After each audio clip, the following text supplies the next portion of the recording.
பால் குடம் எதற்காக எடுக்கப்படுகிறது, அதன் நன்மைகள் பற்றி தெரிந்து கொள்வோம். திருவிழா காலங்களில் கோவில்களில் பக்தர்களால் பால் குடம், பால் காவடி எடுக்கப்பட்டு கோவில் கருவறையில் உள்ள மூலவருக்கு பால் அபிஷேகம் செய்யப்படுகிறது. கிராமங்களில் திருவிழாக்களின் போது முக்கிய நிகழ்வாக பால் குடம் எடுப்பதை நாம் பார்த்திருப்போம். இன்றளவிலும் பால் குடம் எடுக்கும் மக்களின் எண்ணிக்கை கூடிக்கொண்டேதான் போகிறது. திருவிழா காலங்களில் கோவில்களில் பால் குடம் எடுப்பதற்கு கையில் காப்பு கட்டி 8 நாள் விரதம் இருக்க வேண்டும்.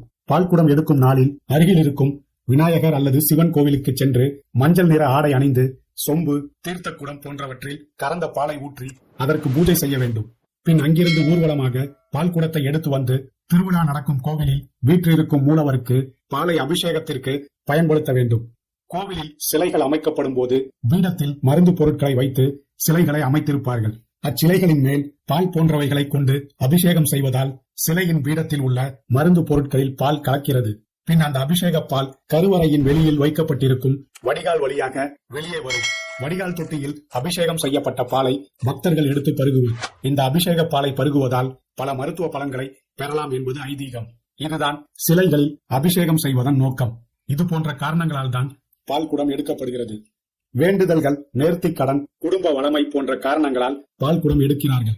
அம்பிகைக்கும் ஆறுமுக பெருமானுக்கும் நேர்த்திக் கடனாக பால் குடம் எடுப்பது வழக்கம். இது போன்ற நேர்த்திக் கடன்களின் வாயிலாக நம்முடைய வாழ்வில் ஏற்படும் துயரங்களில் இருந்து விடுபடலாம். பால் வெண்மை நிறமுடையது. நம்முடன் பழகுபவர்கள் வெள்ளை மனம் படைத்தவர்களாக அமைந்து நமக்கு வெற்றியை தேடி தர வேண்டும் என்பதற்கான பரிகாரம் இது. திருவிழாக்களின் போது முறையாக விரதம் இருந்து பால் குடம் எடுத்து அதை தெய்வங்களுக்கு பால் அபிஷேகம் செய்து குளிர்ச்சிப்படுத்தினால் மனம் குளிர்ந்து